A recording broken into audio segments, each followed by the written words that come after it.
Assalomu alaykum hurmatli obunachilar. Biza Xitoyni Guanzhou shahriga kelganmiz. Bu joyda USO parkiga keldik. Hozir bir qiziqarli joylar ko'rsatib o'taman. Xitoyga kelsangiz albatta mana shu joyga kirib o'tishingizni sizga tavsiya qilaman. Juda ham chiroyli joylari ko'p. Hali oldinda qani ketdi ko'rsatib chiqaman. USO park Guanzhouning yuragi. Shaharda eng katta park. 860 ming kvadrat metr yashillik va osoyishtalik. Bu joy shovqin orasidagi haqiqiy tabiat makoni. Parkning ramzi 5 quyosh haykali. Joydagi atmosferani ko'rib, prosta bomba. Kelib o'zingiz ko'rishingiz kerak. Bu yerdagi atmosfera, daraxtlar juda ham g'ayrioddiy narsalar juda ko'p ekan. Hali video davomida yana ko'rib urasiz, zo'rlarni ko'rsatamiz.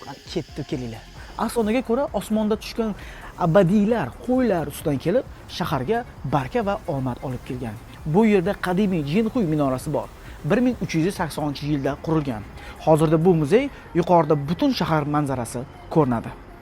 Qani kelinglar, mana bitta ko'rib boraylik. Mana joylar bitta e'tiboringizni qarating. Lekin videoda ko'rsatib bera olmasligi mumkin video, lekin bu joyni ko'z bilan kelib ko'rsangiz boshqachada, borib maza qilasiz. Haqiqatan men maza qilyapman. Sizga ham shuni tavsiya qilaman. Inshaalloh shu joyga kelib, shu joyga kirish nasib qilsin. Shuningdek, Ming sulolasi davri saqlanib qolgan. Unga 600 yildan oshgan. 3 ta ko'l, 7 tepalik, toza havo, tinchlik muhitimi mujassam bu yerda.